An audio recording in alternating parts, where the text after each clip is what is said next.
నమస్కారం LJ news కి స్వాగతం. హెడ్లైన్ చూద్దాం.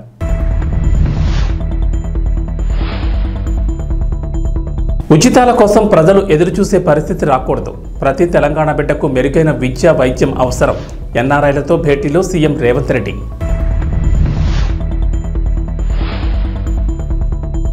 ఏపీలో వాలంటీర్లకు మరో షాక్. సాయంత్రం వరకు సర్కార్ డెడ్ లైన్, వెంటనే వాటిని తొలగించాలని ఆదేశం.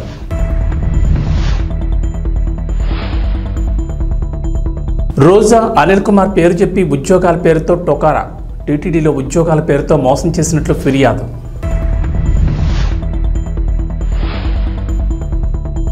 తెలంగాణకు వర్ష సూచన. పలు జిల్లాల్లో మోస్తరు వర్షాలు, భారీ వర్షాలకు ఛాన్స్ లేదన్న వాతావరణ శాఖ. తెలంగాణలో పెట్టుబడులు తీసుకురావడమే లక్ష్యంగా సీఎం రేవంత్ రెడ్డి ఐటీ మంత్రి దుద్దిళ్ల శ్రీధర్బాబుతో ఉన్న బృందం 10 రోజుల అమెరికా పర్యటనకు వెళ్లిన సంగతి తెలిసిందే. యుఎస్ పర్యటనలో సీఎం రేవంత్ బిజీగా గడుపుతున్నారు. భారత కాలమాన ప్రకారం ఆదివారం రాత్రి న్యూజెర్సీలోని ఎన్ఆర్ఐలతో సీఎం రేవంత్ రెడ్డి భేటీ అయ్యారు. ఈ సందర్భంగా మాట్లాడిన రేవంత్ తెలంగాణలో కాంగ్రెస్ గెలుపుకు ఎన్ఆర్ఐల కృషి చాలా ఉందని అన్నారు. ప్రత్యేక రాష్ట్రం మిగులు బడ్జెట్తో ఉన్న రాష్ట్రాన్ని అప్పుల రాష్ట్రంగా మార్చిన 10 ఏళ్ల విధ్వంస తెలంగాణను అభివృద్ధి చేయాలంటే ఎన్ఆర్ఐల సహకారం చాలా అవసరమన్నారు. తెలంగాణ ఆర్థికంగా దృఢంగా అభివృద్ధి చెందాలంటే ఉచితాలు మంచివి కావని సీఎం రేవంత్ అభిప్రాయపడ్డారు.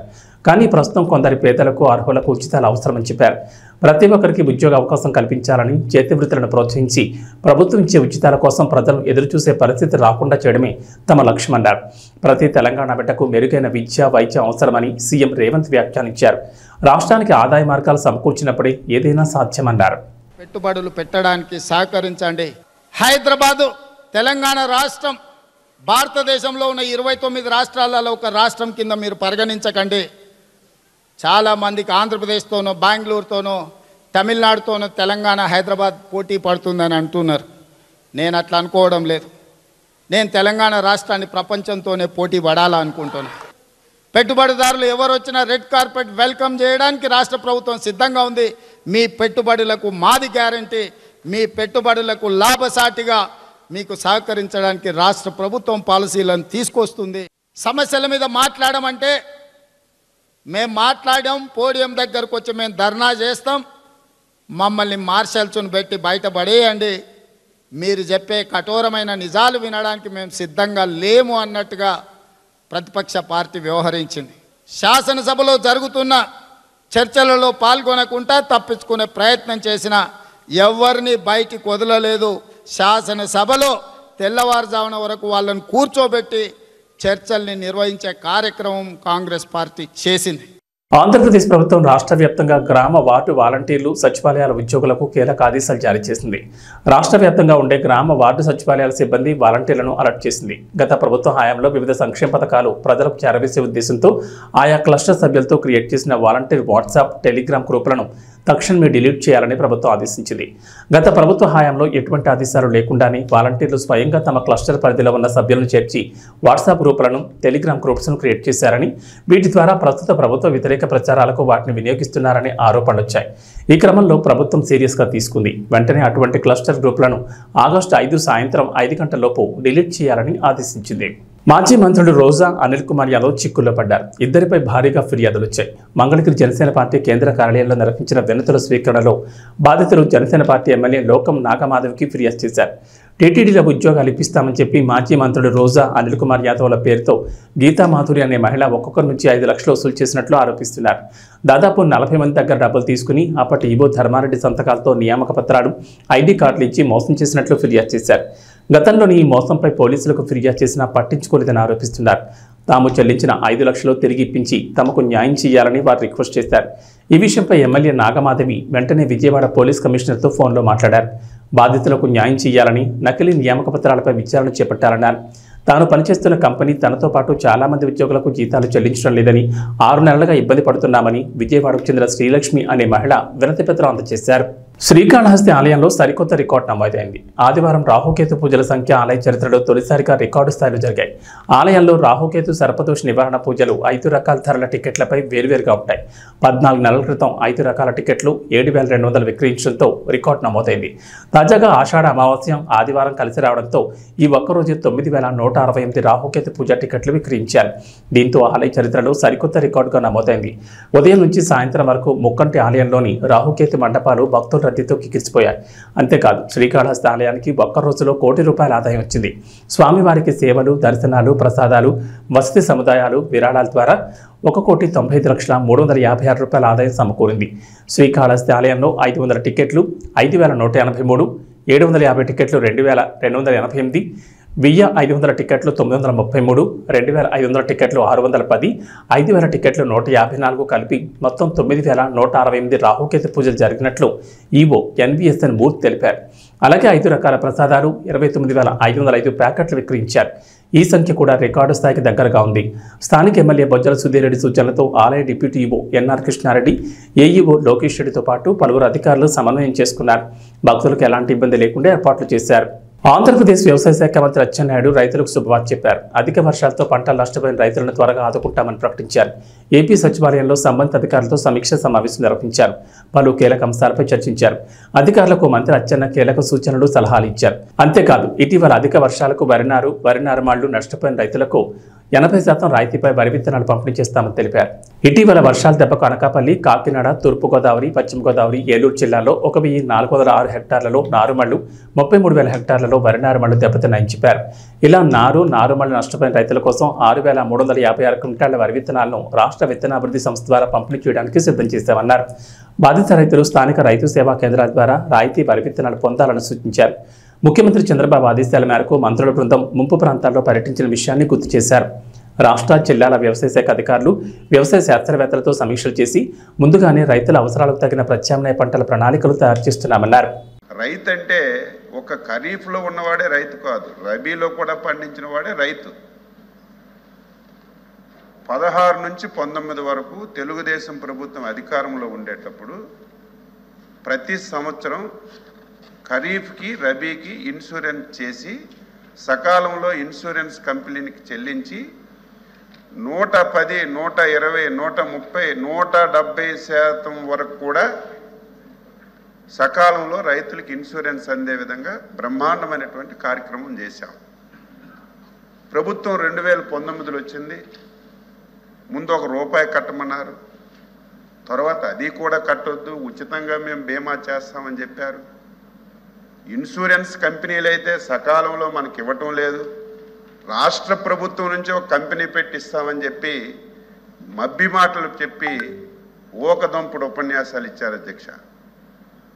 అదేవిధంగా 2019 తర్వాత అసలు అధికారులు చెప్పారా, ఆ ప్రభుత్వంలో ఉన్నటువంటి ప్రజాప్రతినిధులు కళ్ళు మూసుకున్నారా, కనీసం ముఖ్యమంత్రి దృష్టిలో పెట్టారో లేదో నాకు అర్థం కాని పరిస్థితి.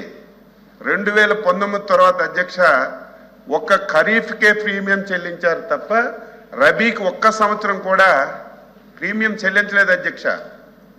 ఎంత దారుణం! రబీలో రైతులందరూ కూడా గత 5 సంవత్సరాలు చాలా ఇబ్బందులు పడ్డారు. ఒక సంవత్సరం అయితే ఎంత మోసం చేశారంటే, మేము ఓనుగా కంపెనీ పెట్టాం, మేము అందరికీ ఇన్సూరెన్స్ ఇస్తామని చెప్పి మబ్బి బాటలు చెప్పారు. ఆ సంవత్సరం శాసనసభ జరిగింది. రైతులందరూ గగ్గోలు పెట్టారు. పంటలన్నీ పోయా, ఇన్సూరెన్స్ కంపెనీలు పలకటం లేదు. రాష్ట్ర ప్రభుత్వం ఏం చేస్తుందంటే, ఆ రోజు మేము ప్రతిపక్ష పార్టీగా చాలా విధాలుగా ప్రయత్నం చేశాం శాసనసభలో. కనీసం ప్రభుత్వం మమ్మల్ని పట్టించుకోలేదు. అప్పుడు మా నాయకులు ఎప్పుడు కూడా శాసనసభలో పోడియం దగ్గరికి వెళ్ళిన సందర్భాలే. ఫస్ట్ టైం రైతుల గురించి ఒక సంవత్సరం పోడియం దగ్గరికి వెళ్ళి పోడియంలో కూర్చుంటే ఆ రాత్రికి ఈ ఇన్సూరెన్స్ కంపెనీలకు డబ్బులు కట్టలేదు. మనం పెట్టినటువంటి కంపెనీకి కేంద్ర ప్రభుత్వం నుంచి పెర్మిషన్ రాలేదని చల్లగా సావు కబురు చెప్పారు అధ్యక్ష. అప్పుడు రైతుల నుంచి తీవ్రమైనటువంటి వ్యతిరేకత వస్తే ఆ ఒక్క సంవత్సరం రాష్ట్ర ప్రభుత్వం నుంచి డైరెక్ట్గా కొంతవరకు చెల్లింపులు చేశారు తప్ప ఒక్క సంవత్సరం కూడా రైతులకి సకాలంలో ఇన్సూర్ ఇచ్చే పరిస్థితి రాష్ట్రంలో ఎప్పుడూ లేదు. ఈరోజు 2022-23 అధ్యక్ష రబీకి దాదాపుగా 465 కోట్ల రూపాయలు ఇప్పుడు మనం ఇన్సూరెన్స్ కంపెనీలకి ప్రీమియం చెల్లిస్తేనే ఒక 90,000 మందికి 105 కోట్ల రూపాయలు ప్రీమియం వచ్చే అవకాశం ఉంది, అది బాకీ ఉంది. అదేవిధంగా ఖరీఫ్కి 1287 కోట్లు చెల్లించాలి రాష్ట్ర ప్రభుత్వం. కనీసం దాని మీద దృష్టి పెట్టలేదు. నేను మొన్న చూస్తే ఆశ్చర్యం వేసింది. ఎందుకంటే సకాలంలో మనం చెల్లిస్తేనే ప్రైమ్ మినిస్టర్ గారు ఫసల్ బీమా కింద డబ్బులు వస్తాయి, సకాలంలో రైతుకు అందడానికి అవకాశం ఉంటుంది. ఇప్పుడు ఈ 1287 కోట్లు కడితే దాదాపుగా 6.67 లక్షల మందికి ప్రీమియం అందడానికి అవకాశం ఉంటుంది. దీని గురించి బడ్జెట్లో పెట్టమని ఫైనాన్స్ మినిస్టర్ గారికి కూడా చెప్పాం. వీలైనంత వరకు ఈ ప్రీమియం కట్టి ఈ సంవత్సరంకి ఇన్సూరెన్స్ ఇవ్వాలని చెప్పి ప్రయత్నం చేస్తున్నాం. అధ్యక్ష, ఇన్సూరెన్స్ విధానాన్ని రాష్ట్రంలో అస్తవ్యస్తం చేశారు, ఎవ్వరికి అర్థం కాని పరిస్థితి వచ్చింది. అందుకే రాష్ట్ర ముఖ్యమంత్రి చంద్రబాబు నాయుడు గారు మొన్న ఒక నిర్ణయం తీసుకున్నారు. మన రాష్ట్రంలో ఇన్సూరెన్స్ పాలసీ విధానం దేశంలోనే ఒక బెస్ట్ విధానంగా ఉండాలి. దీనికి మీరు సబ్ కమిటీ వేస్తున్నాం, మీరు కూర్చొని మీరు అన్ని విధాల చర్చించి మంచి పాలసీ విధానం తీసుకురమ్మని చెప్పి మాకు సబ్ కమిటీ కూడా వేశారు అధ్యక్ష. నన్ను, ఫైనాన్స్ మినిస్టర్ని, నన్ను సివిల్ సప్లై మినిస్టర్ని వేశారు. మొన్ననే ఒక సమావేశం పెట్టుకున్నాం. ఏదైతే 2016 నుంచి 19 వరకు మనం ఇన్సూరెన్స్ విధానాన్ని రాష్ట్రంలో అమలు చేశామో అదే బెస్ట్ ఇన్సూరెన్స్ విధానం అధ్యక్ష. రైతులు ఉచితంగా కడతామని చెప్తున్నారు, ఒక్క సంవత్సరం ఒక పైసా ఇన్సూరెన్స్ రావడం లేదు, వాళ్ళకి మభ్య పెడుతున్నారు. రైతులు అంటున్నారు కనీసం మేము కట్టుకుంటాం, మాకు అవకాశం ఇవ్వండి. మీరు కడుతున్నారో లేదో తెలియదు, ప్రీమియం చెల్లిస్తున్నారో తెలియదు, పంటలు పోతే ఒక పైసా రావడం లేదు అని తీవ్రమైనటువంటి ఆందోళన రైతులు చెందుతున్నారు. ఇప్పుడే మా రామగోపాల్ రెడ్డి చెప్పినట్టుగా రైతులు ప్రీమియం కట్టడానికి సిద్ధంగా ఉన్నారు. మళ్ళీ ఆ విధానాన్నే తీసుకురావాలని పబ్లిక్ రైతుల కాంట్రిబ్యూషన్, ప్రధానమంత్రి ఫసల్ బీమా యోజన, రాష్ట్ర ప్రభుత్వం కలిసి ది బెస్ట్ పాలసీని మళ్ళీ తీసుకురావడానికి నిర్ణయం చేశాం. అయితే ఇంకొక ప్రశ్న వేశారు. తెలంగాణలో అమలవుతున్న మధ్యాహ్న భోజన పథకం తరచూ వార్తల్లో నిలుస్తోంది. భోజనంలో నాణ్యత లేకపోవడం, కలుషితాహారం ఇలా కారణం ఏదైనా తరచూ విద్యార్థులు అనారోగ్యానికి గురవుతూ ఆసుపత్రులు పాలవుతున్నారు. రాష్ట్రంలో వరుస ఘటనలు చోటు చేసుకుంటుండటంతో అధికారులు మధ్యాహ్న భోజనంతో పాటు ప్రభుత్వ హాస్టళ్లలో అధికారులు తనిఖీలు చేపట్టారు. కాగా ఇప్పుడు పాఠశాలలో సరైన భోజనం పెట్టకపోవడంతో విద్యార్థులు కారం, నూనె వేసుకుని తింటున్న ఘటన ఇప్పుడు సర్వత్రా చర్చనీయాంశంగా మారింది.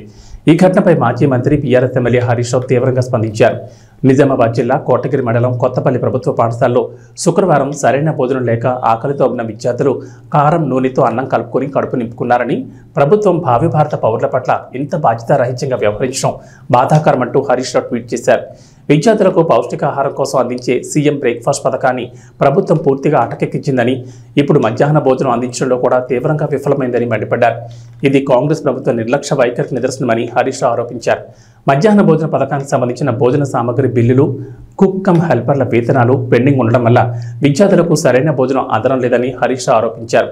డిప్యూటీ సీఎం మల్లు భట్టి విక్రమార్క వెంటనే స్పందించి మధ్యాహ్న భోజన పథకం పెండింగ్ బిల్లులను, కార్మికుల జీతాలను చెల్లించి ప్రభుత్వ పాఠశాలలో చదువుకునే విద్యార్థుల కడుపు నింపాలని హరీష్ రావు డిమాండ్ చేశారు.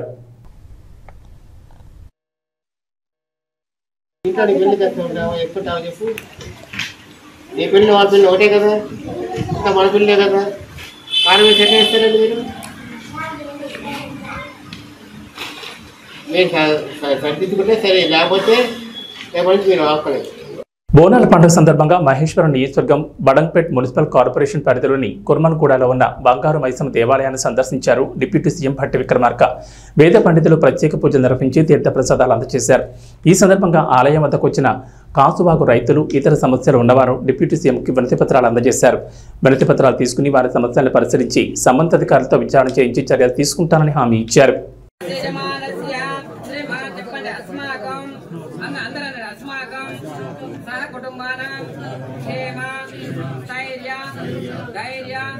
విజయ అభయ ఆయువు ఆరోగ్య అభివృద్ధి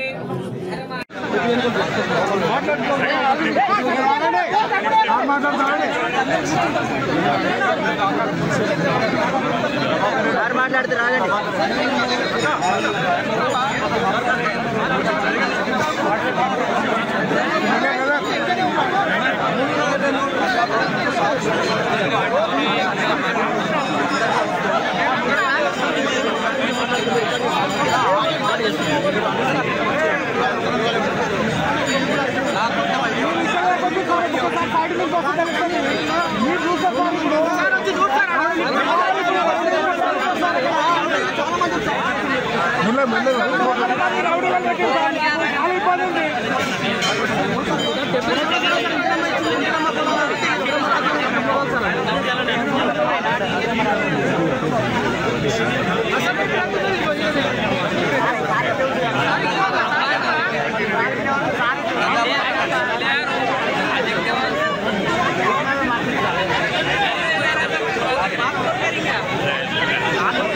hero Ram double smart trailer ఇప్పుడు సోషల్ మీడియాలో సందడి చేస్తోంది. రామ్ పూరి జగన్నాథ్ అభిమాన్ని ఆకట్టుకునేలా ఆ ట్రైలర్ ఉంది.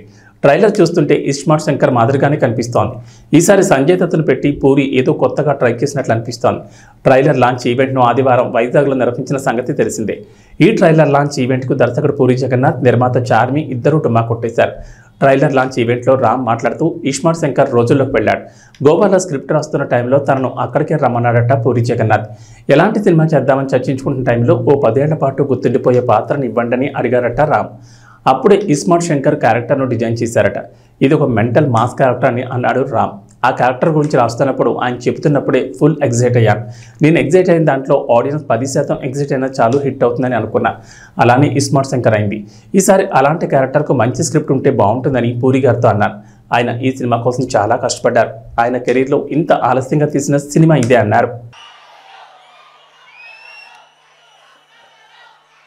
2018 డిసెంబర్ అనుకుంటా పూరి గారు గోవాలో కలిసా. ఆయన స్క్రిప్ట్ చేయడానికి వెళ్ళారు. సరదాగా వచ్చేయమన్నారు. పక్కన ఉంటే ఎనర్జీ ఉంటుంది వచ్చేయన్నారు. సరే అని వెళ్ళా. ఎలాంటి సినిమా చేద్దాం అనుకున్నప్పుడు ఒక 10 ఏళ్ల దాకా గుర్తుండిపోయే క్యారెక్టర్ చేద్దామండి. చాలా ఏళ్ళు అయిపోయిందన్న.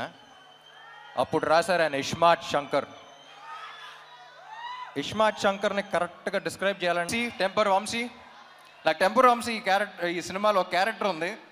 క్యారెక్టర్ పేరు అడ్డా గుట్ట అక్బర్. ఆ పేరులోనే ఒక చిన్న ఫన్ ఉంది. సో సరదాగా అలాగే అడ్డాగుట్ట అక్బర్ని పిలవటం స్టార్ట్ చేశాను నేను. సో సినిమా అయిపోయిన తర్వాత టెంపర్ వంశీ నుంచి అడ్డాగుట్ట అక్బర్ అయిపోతామని కోరుకున్నా.